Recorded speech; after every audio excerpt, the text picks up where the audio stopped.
ನೋಡ್ರಿ, ರಾಜ್ಯದಲ್ಲಿ ಜೋರಾಯಿತು RSS versus ಸರ್ಕಾರ. ಆರ್ಎಸ್ಎಸ್ ವಿರುದ್ಧ ಮತ್ತೆ ಕಾಂಗ್ರೆಸ್ ಸರ್ಕಾರ ಸಮರವನ್ನ ಸಾರ್ತಾ ಇದೆ. ಅಲ್ಲಲ್ಲಿ ಕಾಂಗ್ರೆಸ್ ನಾಯಕರು ಕೂಡ ಆರ್ಎಸ್ಎಸ್ ವಿರುದ್ಧ ಆಗಾಗ ಹರಿಹಾಯ್ತಾ ಇದ್ರು. ಇದೀಗ ರಾಜ್ಯದಲ್ಲಿ ಜೋರಾಗಿದೆ ಆರ್ಎಸ್ಎಸ್ ವರ್ಸಸ್ ಸರ್ಕಾರದ ಗುದ್ದಾಟ.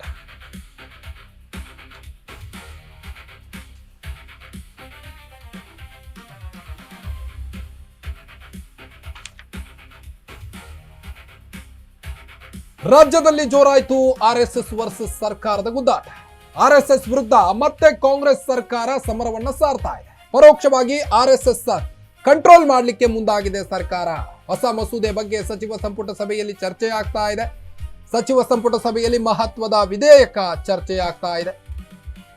ಶಾಲಾ ಕಾಲೇಜುಗಳಲ್ಲಿ ಖಾಸಗಿ ಕಾರ್ಯಕ್ರಮಗಳ ಒಂದು ನಿಯಂತ್ರಣ ಮಾಡುತ್ತಿದ್ದಾರೆ. ಆರ್ಎಸ್ಎಸ್ ಕಾರ್ಯಕ್ರಮಗಳು ಆಗದಂತೆ, ಯಾವುದೇ ಕಾರ್ಯಚಟುವಟಿಕೆಗಳು ನಡೆಯದಂತೆ ನಿರ್ಬಂಧಿಸಲು ಈಗ ಸರ್ಕಾರ ಮುಂದಾಗಿದೆ. ಇಂದಿನ ಸಚಿವ ಸಂಪುಟದಲ್ಲಿ ಚರ್ಚೆ ಅನುಮೋದನೆ ಸಾಧ್ಯತೆ ಇದೆ. ಹಾಗಾದ್ರೆ ಇನ್ನು ಮುಂದೆ ಆರ್ಎಸ್ಎಸ್ನ ಕಾರ್ಯಚಟುವಟಿಕೆಗಳು ಶಾಲೆಯಲ್ಲಿ ನಡೆಯೋದಿಲ್ವಾ, ಕಾಲೇಜುಗಳಲ್ಲಿ ನಡೆಯೋದಿಲ್ವಾ? ರಾಜ್ಯದಲ್ಲಿ ಈಗ ಜೋರಾಗಿದೆ ಆರ್ಎಸ್ಎಸ್ ವರ್ಸಸ್ ಸರ್ಕಾರದ ಗುದ್ದಾಟ. ಸರ್ಕಾರಿ ಸ್ಥಳಗಳಲ್ಲಿ ಆರ್ಎಸ್ಎಸ್ ಚಟುವಟಿಕೆಗಳಿಗೆ ಮೂಗುದಾರ ಹಾಕಲಾಗಿದೆ. ಶಾಲಾ ಕಾಲೇಜು ಆವರಣದಲ್ಲಿ ಆರ್ಎಸ್ಎಸ್ ಚಟುವಟಿಕೆಗೆ ಬ್ರೇಕ್ ಹಾಕಲಾಗುವುದಾ? ಹಾಗಾದ್ರೆ ಪರೋಕ್ಷವಾಗಿ ಆರ್ಎಸ್ಎಸ್ ಕಂಟ್ರೋಲ್ಗೆ ಹೊಸ ಮಸೂದೆಯನ್ನ ತರ್ತಾರ? ಹಾಗಾದ್ರೆ ಅಧಿವೇಶನದಲ್ಲಿ ಹೊಸ ಮಸೂದೆ ಬಗ್ಗೆ ಸಚಿವ ಸಂಪುಟ ಸಭೆಯಲ್ಲಿ ಚರ್ಚೆ ಆಗ್ತಾ ಇದೆ. ಸಚಿವ ಸಂಪುಟ ಸಭೆಯಲ್ಲಿ ಮಹತ್ವದ ವಿಧೇಯಕದ ಬಗ್ಗೆ ಚರ್ಚೆ ಆಗ್ತಾ ಇದೆ. ನೋಡಿ, ಆರ್ಎಸ್ಎಸ್ ಬಂದಾಗಿನಿಂದಲೂ ಕೂಡ ಕಾಂಗ್ರೆಸ್ಸಿಗರಿಗೆ ಆರ್ಎಸ್ಎಸ್ ಕಂಡ್ರೇನೆ ಮೊದಲಿನಿಂದಲೂ ಕೂಡ ಆಗಿ ಬರ್ತಾ ಇರಲಿಲ್ಲ. ಆರ್ಎಸ್ಎಸ್ ವಿರುದ್ಧ ಆಗಾಗ ಹೇಳಿಕೆಗಳನ್ನ ನೀಡ್ತಾ ಇದ್ರು. ಆರ್ಎಸ್ಎಸ್ ಪರೇಡ್ ಬಗ್ಗೆಯೂ ಕೂಡ ಈ ಹಿಂದೆ ಭಾರಿ ದೊಡ್ಡ ಚರ್ಚೆಯಾಗಿತ್ತು. ರಾಜ್ಯದಲ್ಲಿ ಅಲ್ಲಲ್ಲಿ ಶಿಬಿರಗಳನ್ನ ನಡೆಸೋ ಹಾಗಿಲ್ಲ. ಈಗ ಆರ್ಎಸ್ಎಸ್ ವರ್ಸಸ್ ಸರ್ಕಾರದ ಗುದ್ದಾಟ ಇನ್ನೂ ಮುಂದುವರೆದಿದ್ದು, ಆರ್ಎಸ್ಎಸ್ ವಿರುದ್ಧ ಮತ್ತೆ ಕಾಂಗ್ರೆಸ್ ಸರ್ಕಾರದ ಸಮರ ಜೋರಾಗಿದೆ. ಈಗ ಸರ್ಕಾರಿ ಸ್ಥಳಗಳಲ್ಲಿ ಆರ್ಎಸ್ಎಸ್ ಚಟುವಟಿಕೆಗಳಿಗೆ ಮೂಗುದಾರವನ್ನು ಹಾಕಲಾಗುವುದು. ಶಾಲಾ ಕಾಲೇಜು ಆವರಣದಲ್ಲೂ ಕೂಡ ಆರ್ಎಸ್ಎಸ್ ಚಟುವಟಿಕೆಗೆ ಬ್ರೇಕ್ ಹಾಕಲಾಗಿದೆ. ಈಗ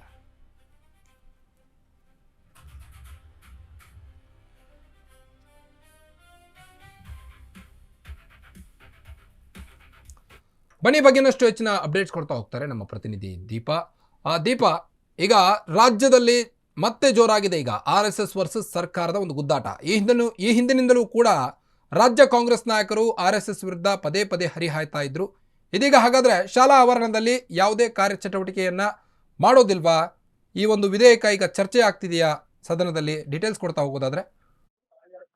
ಕಾರ್ತಿಕ್, ಇದು ಸದನದಲ್ಲಿ ಚರ್ಚೆ ಆಗಿರುವಂತಹದ್ದು ಅಥವಾ ಮತ್ತೊಂದು ಕಡೆ ಅಲ್ಲ. ಇವತ್ತಿನ ಸಚಿವ ಸಂಪುಟ ಸಭೆಯಲ್ಲಿ ಈ ವಿಚಾರ ಚರ್ಚೆಗೆ ಬಂದಿದೆ ಅನ್ನುವಂತ ಮಾಹಿತಿ ಇದೆ. ಅದರ ಸ್ಪಷ್ಟತೆಯನ್ನ ಸರ್ಕಾರವೇ ಕೊಡಬೇಕಾಗಿದೆ.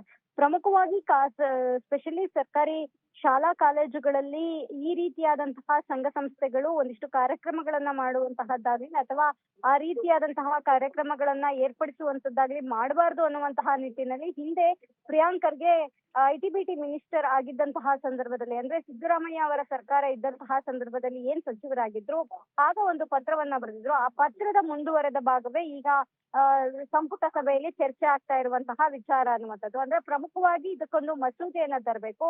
ಆರ್ಎಸ್ಎಸ್ ಸೇರಿದಂತೆ ಖಾಸಗಿ ಸಂಘ ಸಂಸ್ಥೆಗಳು ಅಥವಾ ಬೇರೆ ಬೇರೆ ಸಂಘ ಸಂಸ್ಥೆಗಳು ಶಾಲಾ ಕಾಲೇಜುಗಳಲ್ಲಿ ಯಾವುದೇ ರೀತಿಯ ಕಾರ್ಯಕ್ರಮಗಳನ್ನ ಮಾಡಬಾರ್ದು ಅನ್ನುವಂತಹ ನಿಟ್ಟಿನಲ್ಲಿ ಮಸೂದೆಯನ್ನ ತರಬೇಕು ಅನ್ನುವಂತಹ ನಿಟ್ಟಿನಲ್ಲಿ ಚರ್ಚೆ ಆಗ್ತಿದೆ. ಇನ್ ಕೇಸ್ ಇವತ್ತು ಸಂಪುಟದಲ್ಲಿ ಅದು ನಿರ್ಣಯ ಆಯ್ತು ಅಂದ್ರೆ ಅಧಿವೇಶನ ನಡೀತಿರೋದ್ರಿಂದ ಅಲ್ಲಿ ಆ ಮಸೂದೆ ಪಾಸ್ ಆಗುವಂತಹ ಸಾಧ್ಯತೆಗಳಿದೆ. ಆದ್ರೆ ಇದು ಕೇವಲ ಸಲೀಸಾಗಿ ಸುಲಭವಾಗಿ ಪಾಸ್ ಆಗುತ್ತೆ ಅಂತ ಹೇಳೋದಿಕ್ ಆಗೋದಿಲ್ಲ. ಕಾರಣ ವಿಪಕ್ಷಗಳು ಇದನ್ನ ವಿರೋಧ ಮಾಡೇ ಮಾಡ್ತವೆ. ಜೊತೆಗೆ ದೊಡ್ಡ ಮಟ್ಟಿನ ಗದ್ದಲವೂ ಕೂಡ ಆಗುವಂತಹ ಎಲ್ಲಾ ಸಾಧ್ಯತೆಗಳಿದೆ. ಆದ್ರೆ ಇವತ್ತಿನ ಸಂಪುಟ ಅದಕ್ಕೆ ಯಾವ ರೀತಿಯಾಗಿ ತಯಾರಿ ಮಾಡ್ಕೊಳ್ಳುತ್ತೆ ಅನ್ನುವಂತಹದ್ದು ಇಲ್ಲಿ ಮುಖ್ಯವಾಗಿದೆ. ಕಾರ್ತಿಕ್, ಥ್ಯಾಂಕ್ ಯು ತಮ್ಮೆಲ್ಲ ಮಾಹಿತಿಗಾಗಿ. ದೀಪಾ, ನೋಡಿ, ಹೊಸ ಮಸೂದೆ ಬಗ್ಗೆ ಈಗ ಸಚಿವ ಸಂಪುಟ ಸಭೆಯಲ್ಲಿ ಚರ್ಚೆ ಆಗ್ತಾ ಇದೆ. ಆರ್ಎಸ್ಎಸ್ನ ಕಾರ್ಯಚಟುವಟಿಕೆಗಳ ಬಗ್ಗೆ ಈಗಾಗಲೇ ರಾಜ್ಯ ಸರ್ಕಾರ ಅದನ್ನು ಕಂಟ್ರೋಲ್ ಮಾಡಲಿಕ್ಕೆ ಮುಂದಾಗಿದೆ. ಶಾಲಾ ಕಾಲೇಜುಗಳಲ್ಲಿ ಖಾಸಗಿ ಕಾರ್ಯಕ್ರಮಗಳನ್ನು ಕಂಟ್ರೋಲ್ ಮಾಡಲಿಕ್ಕೆ ರಾಜ್ಯ ಸರ್ಕಾರ ಮುಂದಾಗಿದೆ. ಪ್ರಿಯಾಂಕ್ ಖರ್ಗೆ ಅವರು ಕೂಡ ಈ ಬಗ್ಗೆ ಕೆಲವೊಂದಿಷ್ಟು ಹೇಳಿಕೆಗಳನ್ನು ನೀಡಿದ್ದಾರೆ. ಇಂದಿನ ಸಚಿವ ಸಂಪುಟದಲ್ಲಿ ಈ ಬಗ್ಗೆ ಚರ್ಚೆಯಾಗಿ ಅನುಮೋದನೆಯಾಗುವಂಥ ಸಾಧ್ಯತೆ ಕೂಡ ಇದೆ. ಹಾಗಾದರೆ ಆರ್ಎಸ್ಎಸ್ ಕಾರ್ಯಚಟುವಟಿಕೆಗಳು ಇನ್ನು ಮುಂದೆ ರಾಜ್ಯದ ಶಾಲಾ ಆವರಣದಲ್ಲಿ ಬಂದ ಅನ್ನೋದು ಸಾಕಷ್ಟು ಕುತೂಹಲಕ್ಕೆ ಈಡು ಮಾಡಿಕೊಟ್ಟಿದೆ. ಈಗ RSS ವಿರುದ್ಧ ಮತ್ತೆ ಕಾಂಗ್ರೆಸ್ ಸಮರ ಸಾರಲಿಕ್ಕೆ ಮುಂದಾಗಿದೆ. ಈಗ ಸರ್ಕಾರಿ ಸ್ಥಳಗಳಲ್ಲಿ ಯಾವುದೇ RSS ಕಾರ್ಯಕ್ರಮಗಳು ಚಟುವಟಿಕೆಗಳು ನಡೆಯಬಾರದು ಅನ್ನೋ ನಿಟ್ಟಿನಲ್ಲಿ ಈಗ ಬ್ರೇಕ್ ಹಾಕಲಿಕ್ಕೆ ರಾಜ್ಯ ಸರ್ಕಾರ ಮುಂದಾಗಿದೆ.